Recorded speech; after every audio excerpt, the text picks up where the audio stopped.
नमस्कार दोस्तों, एक बार फिर से आपका स्वागत है। आज हम नेक्स्ट वीडियो की बात करेंगे।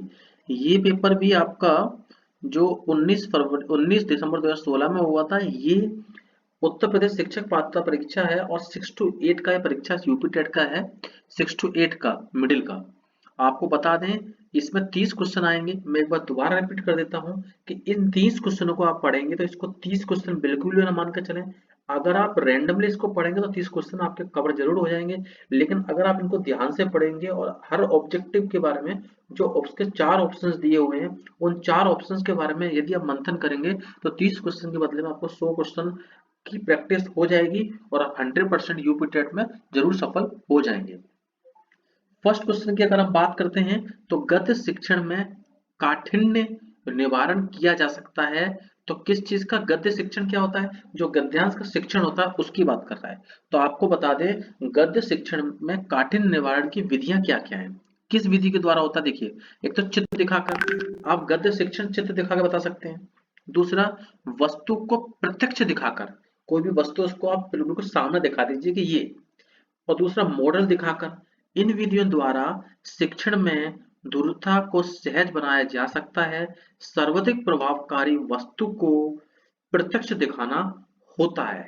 सर्वाधिक सबसे ज्यादा सर्वाधिक प्रभावशाली जो होता है वस्तु को प्रत्यक्ष दिखाना होता है। लेकिन इसमें बोल रहा है गद्य शिक्षण में काठिन्य निवारण किया जा सकता है। तो ये तीनों द्वारा, चित्र दिखाकर भी, वस्तु का प्रत्यक्ष दिखाकर, और तीसरा मॉडल दिखाकर भी उपयोग सभी। सेकंड क्वेश्चन की बात कर रहा है, प्राथमिक स्तर पर कविता शिक्षण उपयोगी नहीं है। तो प्राथमिक शिक्षण पर उपयोग क्या नहीं है? जिससे देखो, अगर ऐसे क्वेश्चन आ जाएं, और जनरली जो शिक्षा शास्त्र है जिसको आप पेडागोगी कहते हैं, हर सब्जेक्ट की पेडागोगी अलग अलग होती है। इसलिए आप किसी सब्जेक्ट को पढ़ाने के लिए किसी बच्चे को समझाने का दूसरा तरीका हो सकता है, और वो और दूसरे सब्जेक्ट में किसी व्यक्ति को समझा रहे हैं तो उसका तरीका अलग हो सकता है। आंसर अलग अलग हो सकते हैं, इसका ध्यान रखें। इसलिए जब भी आप पेडागोगी या शिक्षा शास्त्र पढ़ें तो उसके जब उसमें कंफ्यूजन हो तो चारों ऑप्शन विशेष पढ़ें, आप ध्यान से पढ़ें। प्राथमिक स्तर पर कविता शिक्षण उपयोगी नहीं है। पहला, जिसे छात्र सरलता से समझ सके, उपयोगी है। कविता शिक्षण उपयोगी, हाँ भैया, छात्र सरलता से समझना चाहिए। छोटा बच्चा है, 5वीं क्लास का बच्चा है, उसको छात्र को समझ में नहीं आएगा तो किस चीज का शिक्षण, क्या मतलब रहा उस शिक्षण का। दूसरा है इसमें, जो कविताएं छात्रों की सृजनशीलता को बढ़ाने वाली हो। हाँ भाई, जो प्राथमिक शिक्षक का बच्चा है उसे कम से कम उसकी अगर कोई कविता हो रही है तो उसकी क्रिएटिविटी बढ़े, उसकी सृजनशीलता बढ़नी चाहिए, ये जरूरी है। तो जो कविताएं अंतरराष्ट्रीय वादों से संबंधित हो, ये प्राथमिक स्तर के बच्चों को अंतरराष्ट्रीय से क्या लेना देना। उसको तो पहले वो पढ़ना ही सीख जाए, बोलना सीख जाए, है ना, आसपास की चीजों को सीख जाए। उसके बाद जब बड़ा होता है अंतरराष्ट्रीय के बारे में बात करेंगे। और चौथा है, में नीति, हास्य, वीरता, देशभक्ति जैसी भावना रहित हो। बच्चों को थोड़ा वीरता के बारे में, थोड़ा हसादोस है, देशभक्ति के बारे में मालूम होना चाहिए। क्या नहीं मालूम होना चाहिए? अंतरराष्ट्रीय वाला, इसका ऑप्शन गलत है कि बच्चे को अंतरराष्ट्रीय चीजों से कोई भी लेना देना नहीं होना चाहिए। नेक्स्ट है आपका, हिंदी भाषा और साहित्य नामक ग्रंथ के लेखक हैं। तो डॉक्टर श्याम सुंदर दास हिंदी भाषा और शिक्षण नामक ग्रंथ के लेखक हैं। आप हिंदी के अनन्य साधक, विद्वान, आलोचक और शिक्षाविद थे। आप मतलब श्याम सुंदर दास अपने साथियों के सहयोग से काशी नागरी प्राचारणी सभा की स्थापना की थी। क्वेश्चन आ सकता है कि काशी नागरी प्रचारणी सभा की स्थापना किसने करी? तो डॉक्टर श्याम सुंदर दास जी ने की। इनकी प्रमुख पुस्तकें हैं हिंदी कोविद रत्नमाला, साहित्य लोचन, भाषा विज्ञान आदि। नेक्स्ट क्वेश्चन, क्वेश्चन नंबर 4, भाषा सिखाने का सिखाने का सही क्रम क्या है? तो आपको बता दें, भाषा सिखाने का जो सही क्रम है, सबसे पहले आप रटो मत इसे, आप समझने की कोशिश करो। सबसे पहले छोटा बच्चा होता है, आप उसे जब खिलाते हो तो पहले वो क्या करेगा? कोई बात आपने उससे करी, सबसे पहले बच्चा सुनेगा, श्रवण करेगा। और श्रवण करने के बाद आप बोलोगे, बच्चे बेटा बोलो पापा, पापा। जब आप बोलोगे उसको कि पापा, तो बच्चा रिपीट करेगा पापा। पहले सुनेगा, श्रवण करेगा, श्रवण सुनना, फिर बोलेगा। तो सुनने के बाद बोलेगा, उसके बाद ये तो हो गया उसका, जब तक वो स्कूल नहीं जा रहा, सुन रहा है, बोल रहा है। उसका जैसे स्कूल जाएगा, सबसे पहले बच्चों को लिखाया नहीं जाता, बच्चों को पढ़ाया जाता है, पढ़ना सिखाया जाता है। बोल बेटा, छोटे आ से अनार, बड़े आ से आम। लिखा पढ़ाने के बाद में फिर उसको लिखाने की प्रैक्टिस की जाती है। ध्यान रखना, श्रवण सुनकर बोलेगा, बोलने के बाद फिर पढ़ेगा और फिर लिखेगा। Question number 4। नेक्स्ट बात करते हैं हम। क्वेश्चन नंबर 5 में लिखा है लेखन से संबंधित नहीं है। क्या नहीं है? देखो, बैठने का उचित ढंग, बिल्कुल सही बात है। लिखने के लिए आपको सही जगह पर बैठना उचित होना चाहिए। शुद्ध उच्चारण, उच्चारण से हमें कोई लेना देना नहीं है। लेखन से तो लिखना ही तो है, देख देख के लिख दो। लेखनी पकड़ने का ढंग होना चाहिए सही। आंखों से कागज दूरी, ज्यादा पास से लिखो तो दिक्कत आएगी, ज्यादा दूर से लिखोगे तो दिक्कतें आएंगी आपको। कुल मिला के शुद्ध उच्चारण लेखन संबंधित नहीं है। क्लियर? Next question. क्वेश्चन 6, भाषा शिक्षण में होना आवश्यक नहीं है। तो भाषा शिक्षक में होना आवश्यक नहीं है, क्या बोलना चाह रहा है इसमें? रसायन, देखो व्याकरण ज्ञान जो भाषा शिक्षक है उसमें क्या चीज आवश्यक नहीं है। देखो, व्याकरण ज्ञान होना चाहिए, सुंदर लेख भी होना चाहिए, भाषा सिखा रहे हो तो आ सही से बनाना आना चाहिए, था से थर्मस सही से बनाना चाहिए, ज्ञा से ज्ञानी बनाना आना चाहिए, जा से जग बनाना आना चाहिए। ज्ञा से ज्ञानी और जा से जग नहीं बना पाओगे तो बच्चों को कैसे समझा पाएंगे आप?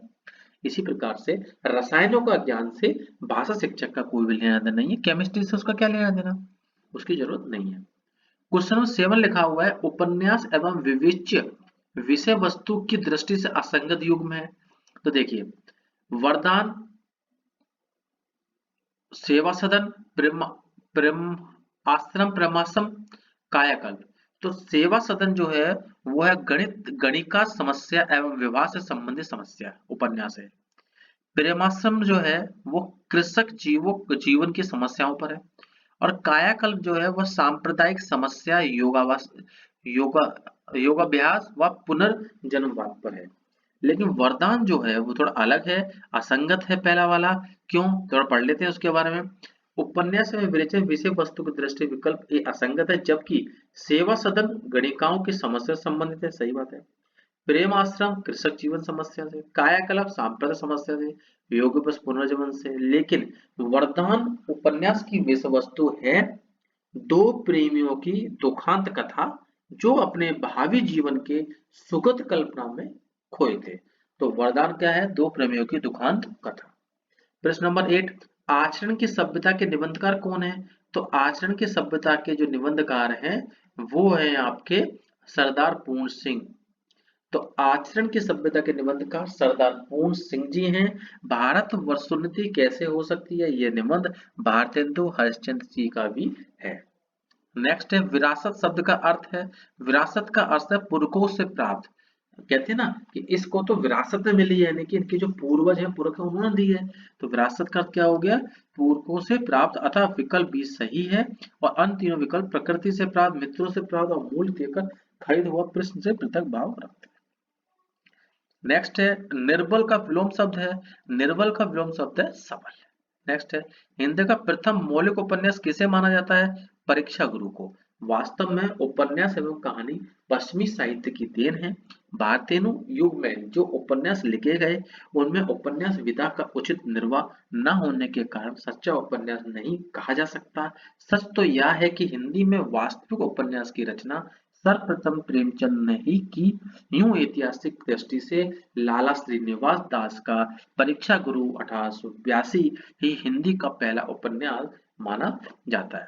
तद्भव पत्रिका कहाँ से प्रकाशित हुई? तो आप याद कर लीजिए, तद्भव पत्रिका लखनऊ से प्रकाशित हुई है और इसके जो लेखक थे वो अखिलेश जी थे और ये एक मासिक पत्रिका है।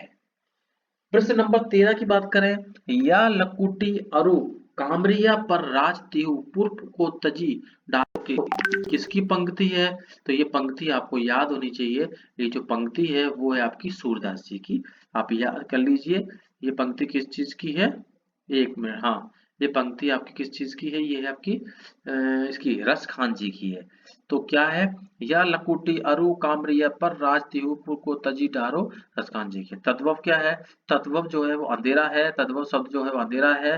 और तत्सम प्रकाश रात्रि चंद्र के तत्सम शब्द है, अंधेरा जो है वो तद्भव शब्द है। क्वेश्चन नंबर 14, 15 की बात करते हैं, आंख एक नहीं कजरोटा 10-10, यानी आंख तो एक नहीं है कजरोटा, मतलब व्यर्थ आराम पर कर रहा है, यानी उस पर कुछ है ही नहीं। और काजल उसने इतने ले ले फिर रहे हैं कि आंख है नहीं और कजरोटा इतने ले फिर पूछो नहीं, तो अव्यर्थ का आरंभन कर रहा है। नेक्स्ट है, निम्न में से पुल्लिंग शब्द कौन सा है? गीत। उक्त विकल्पों में शब्दों का प्रयोग करने पर स्पष्ट होता है कि कौन स्त्रीलिंग और कौन पुल्लिंग। रात अंधेरी थी यानी कि पुल्लिंग, और गीत गाया जाता है पुल्लिंग, पुल्लिंग गीत गाया जाता है कैसा? पुल्लिंग है। बात अच्छी नहीं लगी स्त्रीलिंग, उसने मात दी स्त्रीलिंग, यानी कि गीत गाया जाता है। गीत को समझ कर स्त्रीलिंग ना समझे, गीत पुल्लिंग है। 17 नंबर, राम ने सुरेश के साथ मित्रता का निर्वाह किया, इसमें भाववाचक संख्या है तो मित्रता है भैया, कहने की बात ही नहीं है इसमें तो।